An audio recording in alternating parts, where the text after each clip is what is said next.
Welcome back, everyone, to That Amazon Ads podcast, where we have yet another guest on the show, someone that I know personally, Will Haire of Bellix, and we're very excited to be talking with him today. And he's got some really interesting thoughts around streaming TV, over-the-top advertising strategies. So topics we haven't yet covered on the show. So very excited. But before we dive into all of that, just a couple of quick announcements. The Discord channel is officially live and has been for a little over a week now, and we're up to 200 members in our Discord. And there's a lot of great activity happening there, people sharing ideas, people sharing problems that they're experiencing, and others providing feedback or input. So it's a really great community, and people can come in and talk with me and Andrew directly around any questions on previous episodes, previous topics we've talked about, or even just if they're experiencing an issue with a certain keyword and they need some help, we're just kind of giving free advice there. So if you're not in there, I can't think of a single reason why you wouldn't be, right, Andrew? I mean, is there one reason not to join? It's free value, free community, direct line of access to you and me. Yeah, man, it's a great community. When we first started it, I think we created it as a place for other people to come learn and grow within Amazon.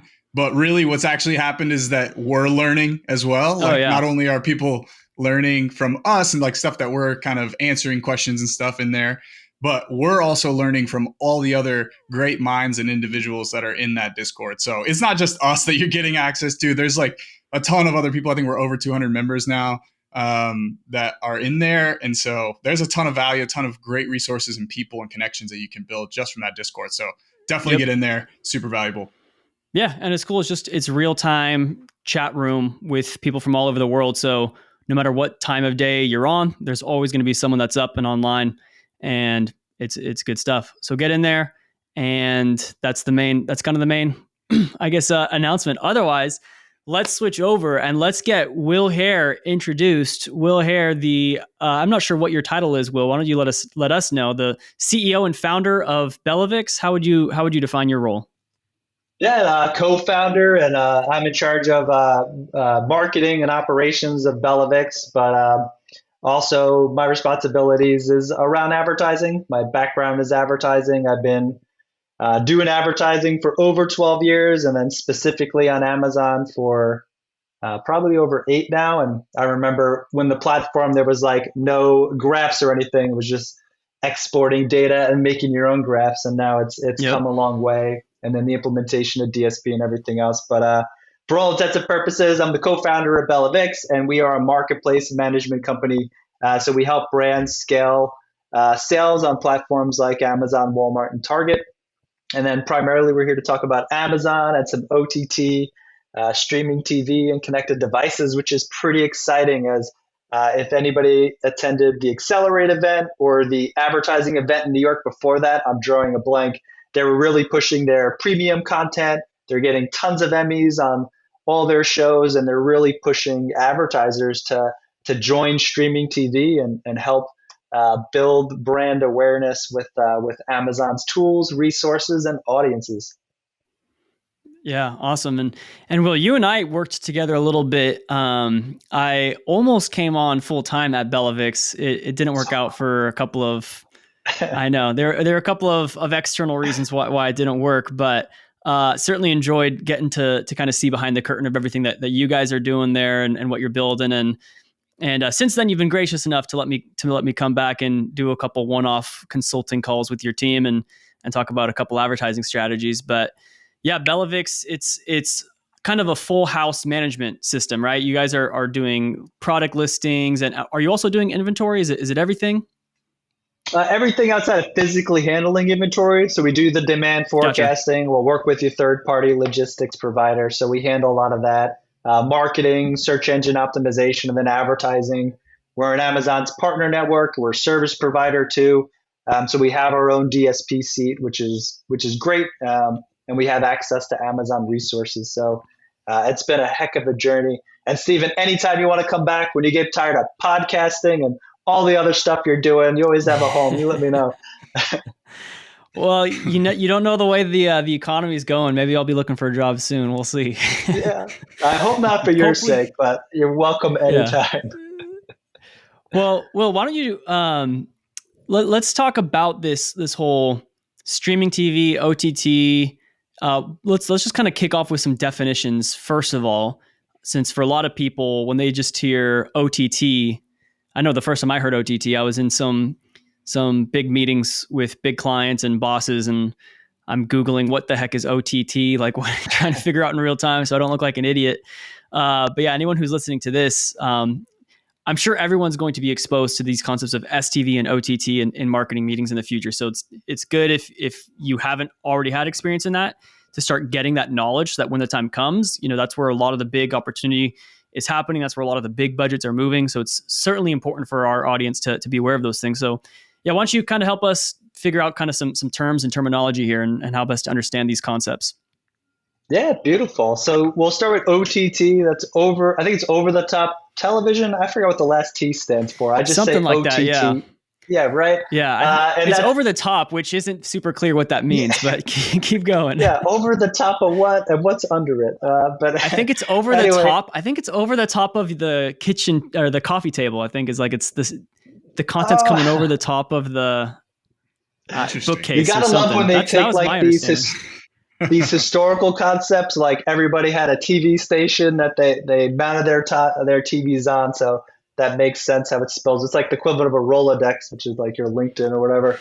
Well, But yeah, so maybe that's it's like OTT. over the top of the funnel. Over the top of the funnel, maybe. Oh, It's like up, it's upper not even funnel. the top of the funnel. It's over the top. Yeah. It's over that. Yeah. Well, I would love to hear everybody's comments in the YouTube, wherever you guys post this, because they would be really interested. We can just make up acronyms for fun. So, Yep. but pretty exciting. But yeah, it's our ability to showcase video ads, 15 or 30-second spots on third-party networks as well as like Amazon assets. So it's our ability to show ads, not in streaming devices. Like this is streaming TV where you'll get it like Prime Video and Amazon. But this is other websites that allow for video content. And it's our ability to get our videos in front of shoppers that, are contextually interested.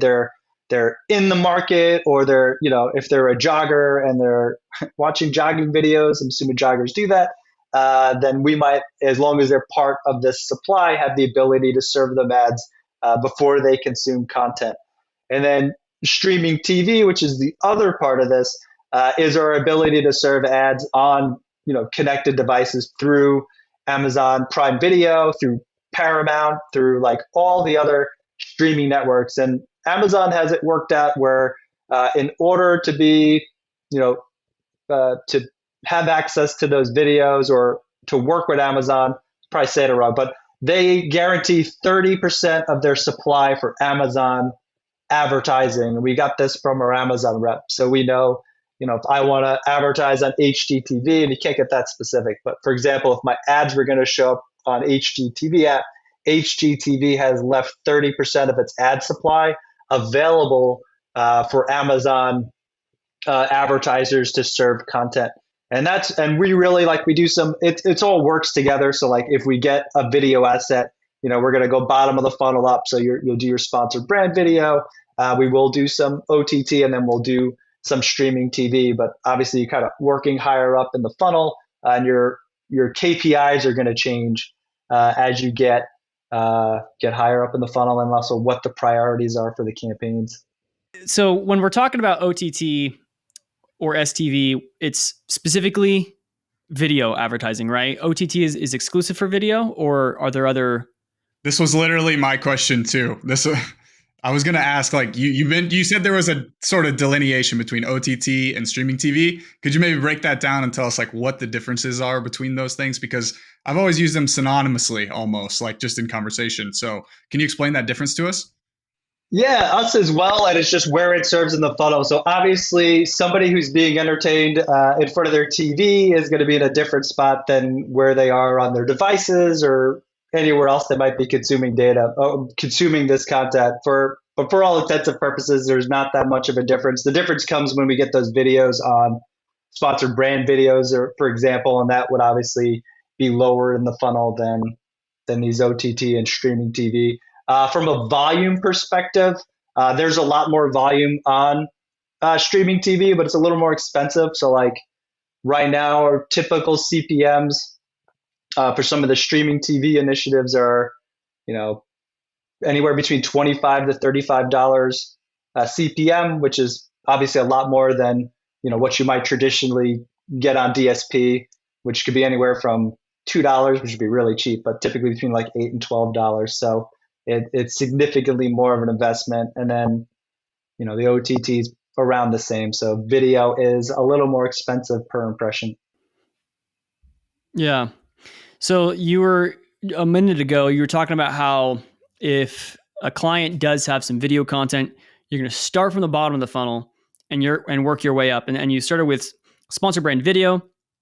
And I assume you're putting that at the bottom of the search funnel because bottom of the funnel because it is search based in that you are targeting keywords, people who, especially on Amazon, searching with typically high intent to buy, much closer towards that at least purchase stage of their journey.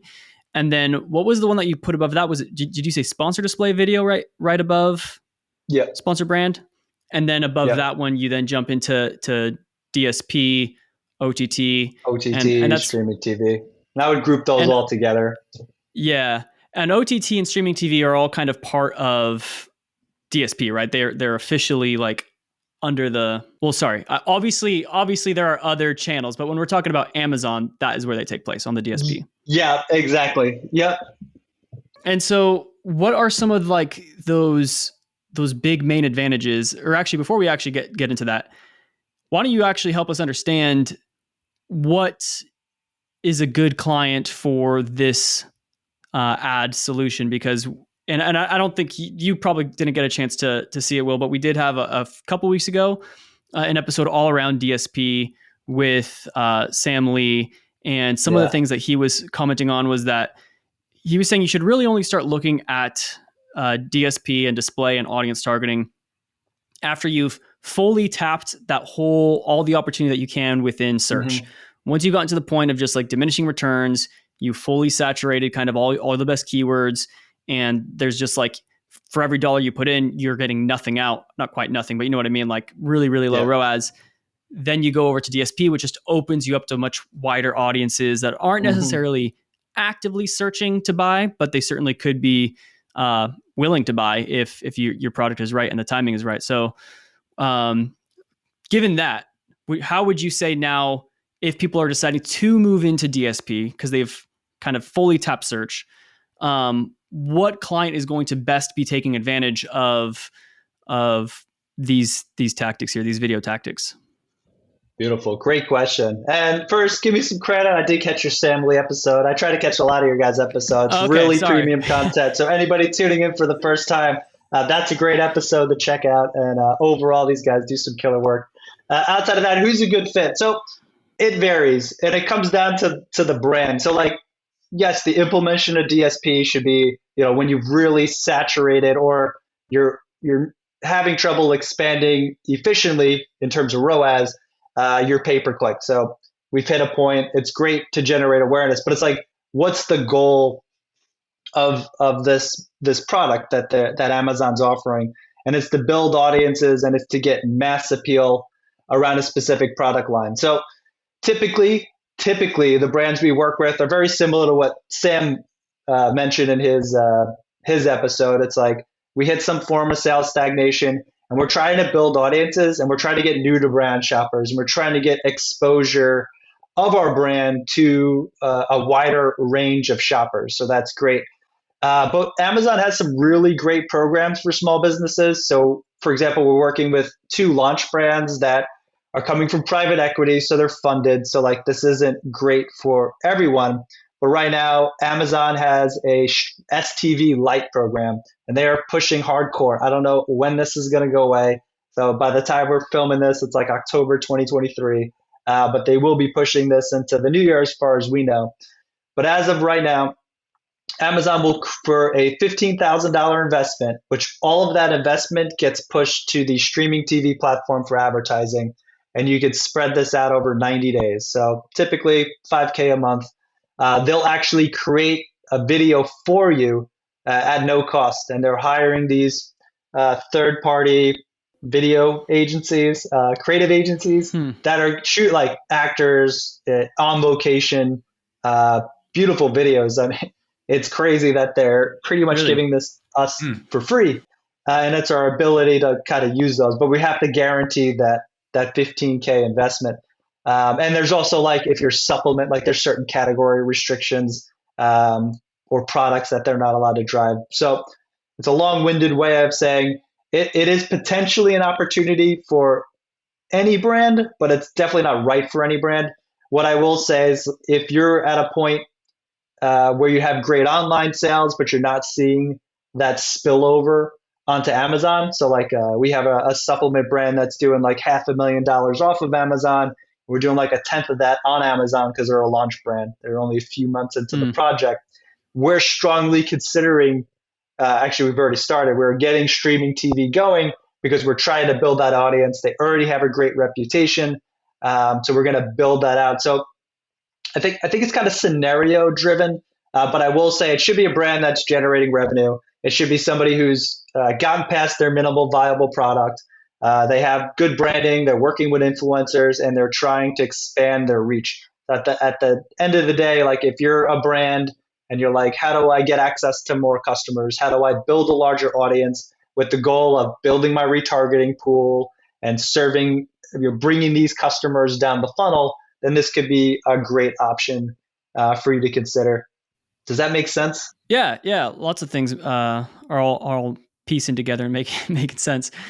So I did see that custom videos. You know, the last time I was trying to really kind of it wasn't even the last time. I've been doing DSP a lot more recently too, but I guess in some of that's what I was trying to say. The first time, not the last time. The first time I was getting into DSP, Amazon was offering video creation, but this was like 2019 or Oh, wow. maybe even a little later, and they were just doing, basically they would take your product images and just like animate them against backgrounds I've with seen those too. Terrible. They're great.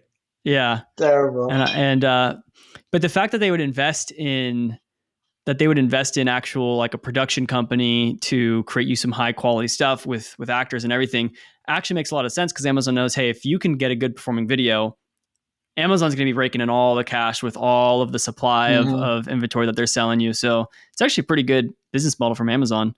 And were you saying it was completely free, or it's that 15,000 just like investment over 90 days? So you sign and say, I guarantee I'll spend 15K over the course of 90 days. That's the minimum. Yeah. Obviously, like for a $25 to $35 CPM model, that's not a lot of funding. But for the ability to create a video, great. Yeah. You can't take the video off of Amazon, but you can use it for sponsored brands, sponsored display. So like you own it. What's also cool, they'll put a little QR code on there. So you could use a QR code version. And in a case study I'll tell you guys a little later, we have some really great results for running streaming TV ads with a beauty brand, where we got a lot of engagement with the QR code, which is pretty exciting. And it's like one of the few ways that we can better track. And to the point, I've heard on previous podcasts, but like obviously when the shopper's exposed from the top of the funnel or from these streaming TV ads, like it's difficult to track ROAS. So like that's not our main KPI, because along their journey, there's lots of opportunities for them to get caught up in DSP or like another advertising vehicle that will get the credit for that. So, what we're looking for is like a lift in search volume. We get the brand lift report that Amazon generates, and then we, use some software on the back end just to be like, are we seeing a volume lift from using this? And then because it's a CPM model, it's like over time. So generally, you're not going to see results right away. It's kind of like a slow burn. But with some of these, like the beauty brand that we got them up for like 3 months into the process, the first 30 days with the QR code running on streaming TV, we saw a 36% lift in our search performance. So we noticed that we were not only placing better, but we were getting more detailed page views as a result. And then in the first 30 days, we got 99 scans of our QR code that led back to our detailed page views. So like, like the lift in search volume, like, I guess we could kind of tie it to it. We have some indirect metrics. But what was really interesting was like, 99 shoppers that we weren't otherwise exposed to have, were compelled Yeah. enough to bust out their cell phones and scan that QR code, which is pretty exciting. And you said that was within the first 30 days? Within the first 30, that's what's surprising because it's supposed to be a slow burn. So Yeah. when we got, and it could be anomaly, like, it's a small data set, but 99 scans in 30 days is crazy. Yeah. I'm trying to do some math here to see what the scan rate is to the to the number of impressions. I'm thinking, all right, if they spend $5,000 in that first month, $25 CPM, that's like 200,000, I think, impressions. So relatively, it's a low, I think, engagement rate. But obviously, there's a lot more that's happening than just the QR code. Like, that's not why we do these. The QR code is more of a recent development that Amazon's done to just kind of help skip one step. So if the person is going to come and search for your brand, that's typically how a lot of these channels will start measuring the performance. Is there an increase in branded traffic, search volume, or even, like you were saying, Will, like maybe even in just overall your sponsored product performance starts doing better, because even in non-brand keywords, people now have some recognition of your brand, and you have a reputation with these customers. And so when they discover you in search, whether organically or through paid, you'll have some better performance there. But I do know that the QR code has been something that Amazon's really been pushing in the past couple of years, which I think is certainly interesting. They're even doing this thing when Andrew and I were speaking with some reps back in, when was that? When were we? February, March, early this year when we were in New York, Andrew? What month was that? I don't remember. I think it was March. Yeah. But they were even showing a package where what they would do for brands is let's say you have your target audience, say it's a beauty brand or whatever, and Amazon knows from its Prime members who's more typically buying beauty brand products. And what they'll do is, for those individuals who are typically buying beauty brand products, they will wrap the package with your brand's branding, like all over the Amazon Prime box. And then they add the QR code there so that people can scan it on their phone when they open the package. So it's interesting, all these ways in which Amazon's trying to help brands out, but also Amazon's charging for it. So Amazon's helping themselves as well. Amazon's a casino. If it's not working for them, it's not happening. What I will say too, so another thing to consider, so like if you're an agency, you're in the space, I'm assuming, because this is technical, there's advertisers listening to this. So if you're setting this up for the first time or you're talking with a rep, one thing that really took us back in the process that still kind of annoys me, we have like let's just say our beauty or supplement brand. Like when it was pitched to us, we were excited because we're like, oh my God, we could get this brand on HGTV and Bravo and like all these really relevant platforms that, like, we know our audience is like women between X and X. Like, it'd be great to get our ads there. So one of the drawbacks, and this is why like a connected TV service like Mountain MNTN is maybe a little better if you like really want to dive deep into it. They will let us exclude only 16 apps. Outside of that, our inventory will just get dispersed to wherever that inventory is available. And there isn't a lot of control over it. So like for all intents and purposes, our beauty brand could be showing up on Fox News or CNN where our client might not want. So we have the ability to put some restrictions in place, but it's kind of painful that we can't just be like, we want to be on these 10 apps and only these 10 apps. Right. And I think that's an advantage, a disadvantage on Amazon's side, but an advantage for some of these other connected TV where I can say, all right, I'm going to work with you guys. These are the 10 apps we want to be on. And then they'll have the ability to like create a custom package for us that we can get in front of those audiences. So it's still great. You're still building awareness, and there's still like audiences we can build, and there's still like ways we could kind of somewhat focus our efforts. But specifically with the streaming TV, one of the drawbacks is like we really don't have a lot of control over where that inventory shows up. Yeah, that's certainly a definite limitation there with Hmm. dictating where you're targeting and everything. Amazon's DSP certainly has a lot of robust capabilities, and when it comes, we were talking a lot about trackability and attribution of sales. You kind of mentioned that typically with this ad type streaming TV OTT, you're maybe not going to see quite the return that you may see in maybe a search or a DSP campaign. There's a lot of different tactics that generate different returns. But you did kind of allude to this trickle down effect that kind of happens through using these other ad types like streaming TV, like DSP, and just the overall impact that you're able to measure and see within your search ads as well.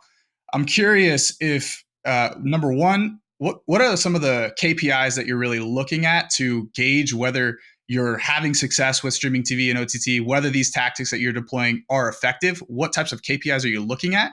And then number two, this idea of measuring the impact of conversion when you're running streaming TV, DSP, and search versus just DSP and search versus just search.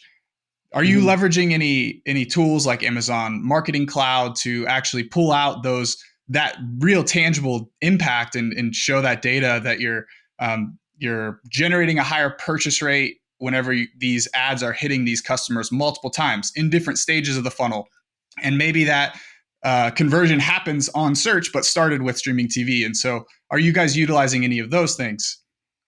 Yeah, absolutely. And to be perfectly transparent, I'll give a shout out to PackView. We have implemented PackView in the last year, and a large piece of that was because of their integration with AMC. So through PackView, we're tracking a lot of those KPIs.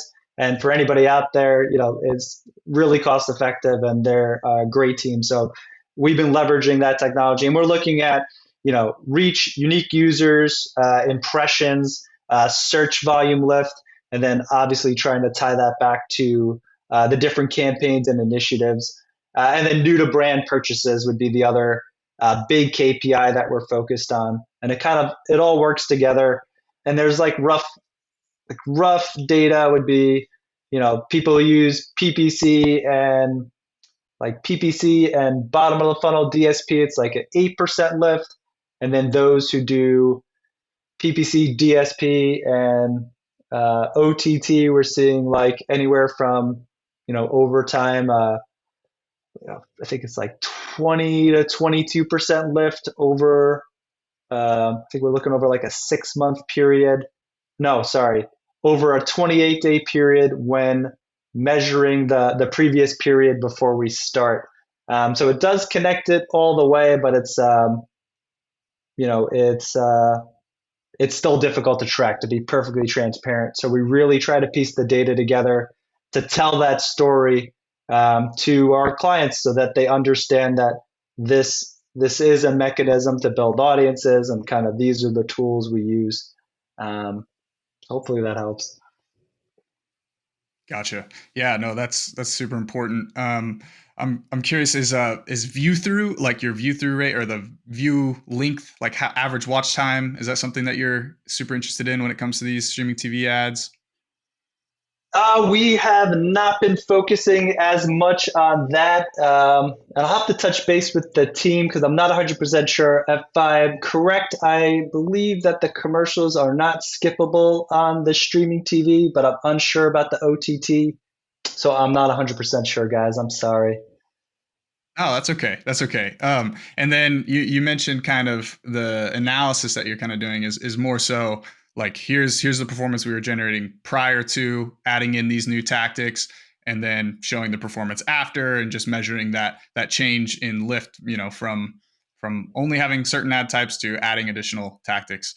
So I think that's super helpful and important for people to understand, and just have some ideas for ways that they can measure the impact of these ads, whether it be through something like Marketing Cloud, through PackView, or just measuring the changes over time versus times when you didn't have it on. So that's great. Yeah. So I had a quick question. In my experience, which is very limited on this on this particular topic, but it really seems like the only thing that's going to make or break this strategy for any client or brand is the quality of the video. Like I feel like that's Yes. just got to be the number one just most important thing. And it's essentially, I mean, it's the same as, think about like when people are running Super Bowl commercials, the content has to be good because they're paying a fortune for it. Mm-hmm. So if you spend all that money to win that ad placement, just to have a commercial that's like not engaging, loses people's attention and interest off the bat to the point where they leave the room, you've just burned through that cash. And if you would have just had a good, like Bud Light's famous for their like funny commercials or whatever, you could have had sales, I guess. Obviously we can't really measure the sales from those traditional television programming. And that's where kind of the added value comes in with streaming TV, connected TV, OTT.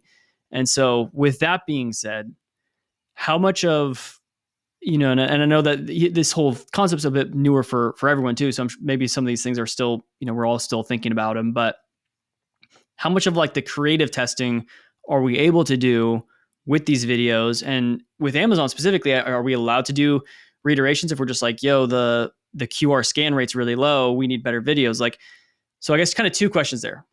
First of all, does Amazon let us, reiterate creatives? And then secondly, like, what's your game plan, your business game plan for A/B testing these creatives? That's a great question. I'm glad you brought up because we do actually test it. It's not how you probably think it is. So with Amazon, yes, we can, they'll only create one video and the video is going to be high quality. So far, I think we've generated close to 10 videos at this point. They're all really good. I mean, professional studio quality. So we're always really impressed, which is why we're pushing a lot of our brands before they take this away. And we are technically able to test, but for us, it's kind of expensive. Like at a $25 to $35 CPM, it's a lot of money to run some tests, to be straight with you. So what we've been doing is we're leveraging sponsored brand videos. And so we'll do things like funny, serious, heartfelt, and we'll test the concept on there first. And when we find what really resonates with our audience, we'll obviously push that on streaming TV. Ideally, and how it's worked in the past is like we're already kind of running these tests if we're managing your advertising. So like we'll know the type of messaging that really resonates. And then when we're starting the STV process and they're doing their content discovery or whatever you call it, where they get all the information they need to start creating the video, we're able to share stuff like, hey, here's an example of a video that works really well in advertising. Here's a handful of competitor videos that we think would work really well. So we're able to kind of share that and give the team who's going to create that content what we're looking for. So we do kind of test it, but like I said, it's expensive to test on streaming TV. So we prefer to do the testing on a low cost level before we bring it up. And if you don't have that, I'm not sure if PickFu does video, but we've used that for images. So that could be an opportunity. And then there's other websites, can't think of the off the top of my head, that you could use. But primarily we've been using sponsored brand video to vet out concepts before we consider bringing them to streaming TV, if that makes sense. All right. So here's the real question. Here's the real kicker. So you said you took that video that Amazon gave you and you also put it into sponsored brand video.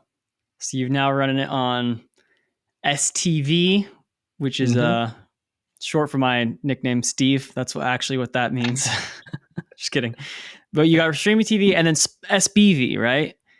Yeah. Between those two, how would you think through and compare the performance between like which one's doing better? I'll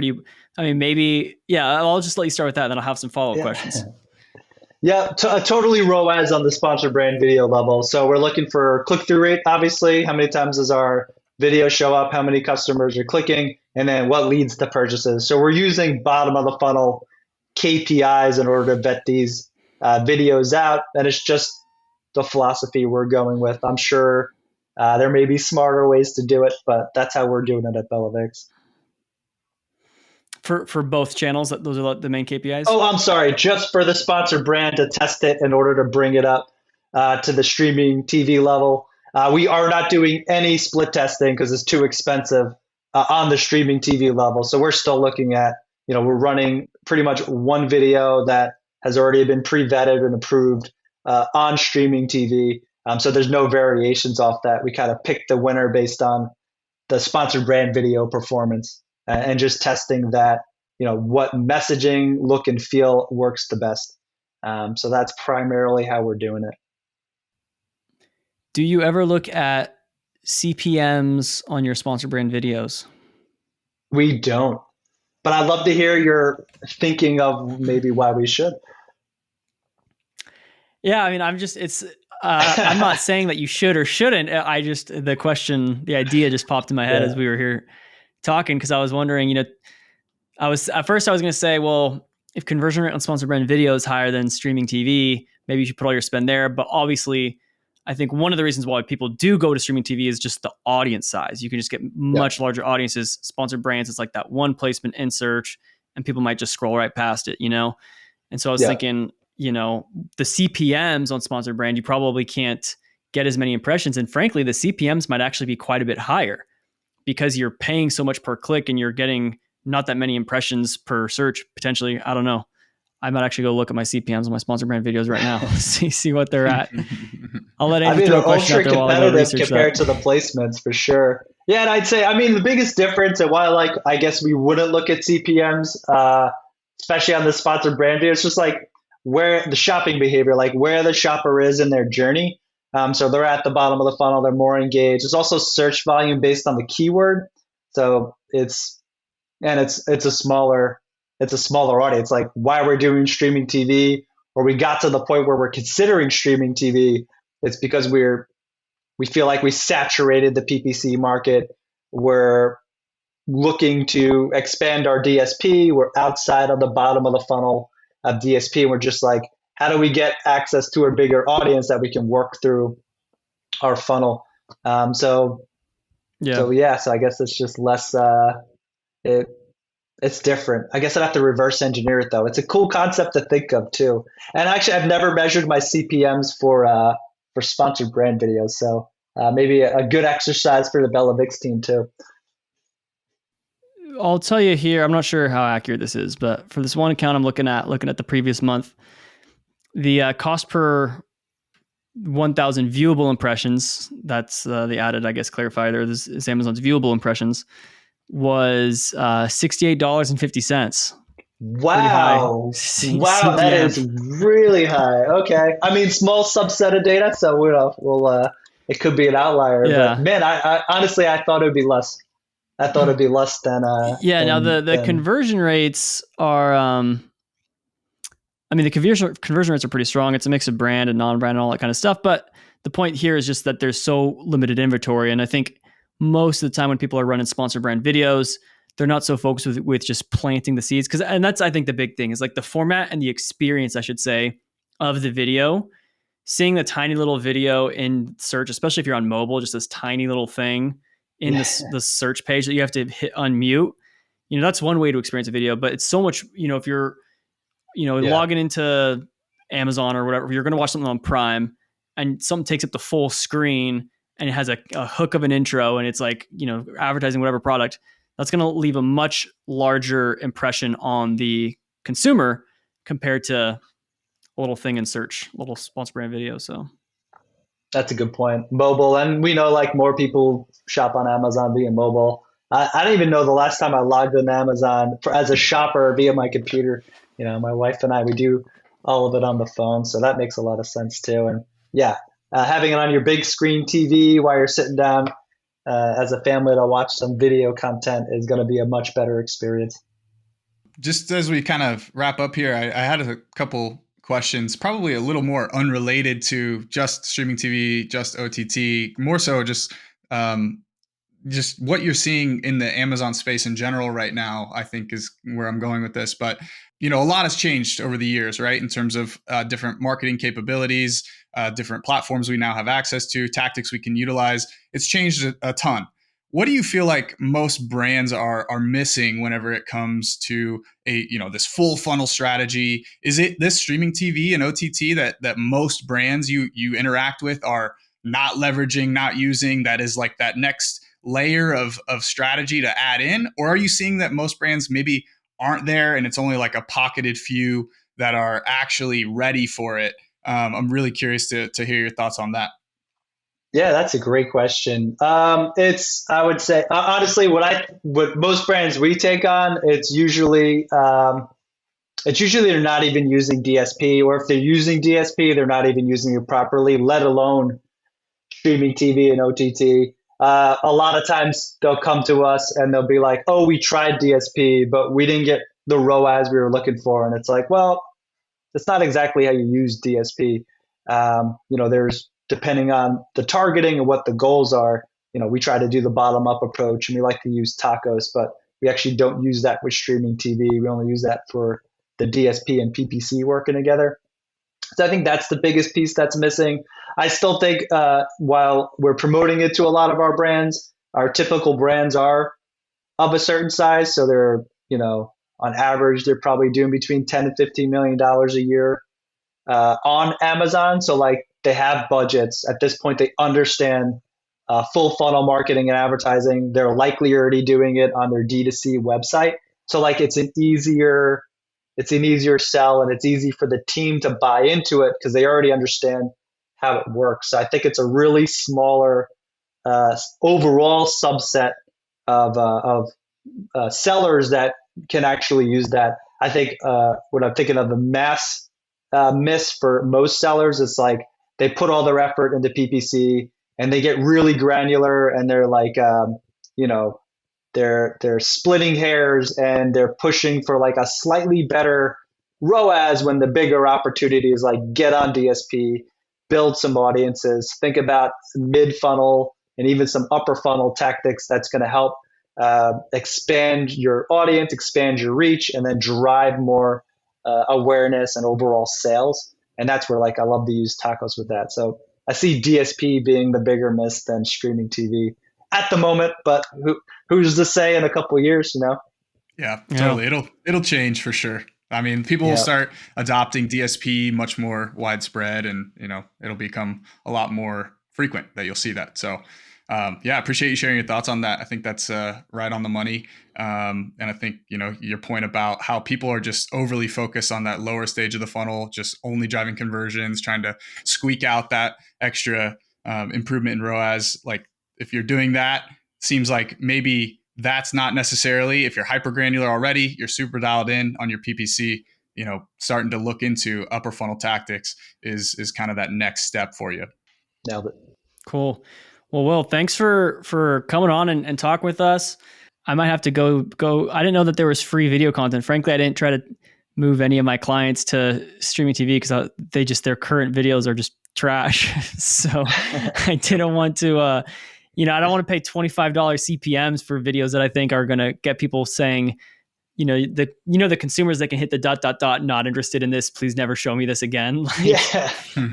We could have net negative effects happen with our brand if you don't have good content. So, but yeah, that's really cool. Yeah. You'll have to maybe offline, Will, you can send me some of those some examples of the videos that Amazon's been doing for your team. I'd be very curious to see it. But why don't you leave everyone with a little bit of a send off and let them know where they can best get in touch with you. Where can, if they have questions or they just want to get in touch and find out more about Bellix, where's the best place to go? Heck yeah, thanks. So check out the website, bellix.com, VIX.com. We have a newsletter we post weekly about news and changes to the platform that affects sellers. It's really popular. And then personally, you can reach out to me on LinkedIn, Will Haire, like on your head with an E. And I post stuff pretty regularly. You could direct message me if you're considering streaming TV and you're or you're going through the nuances or even interested in DSP or anything like that. I'm happy to share resources with you, or if it makes sense, do some audits or anything else. But either way, gentlemen, this has been a pleasure. I love talking about streaming TV and everything else that comes with Amazon. So thanks so much for the opportunity and having me on as a guest. Absolutely. All right. Well, thank you guys for listening to that Amazon Ads podcast. Will, always a pleasure. Thanks so much for coming on. We will see you next time.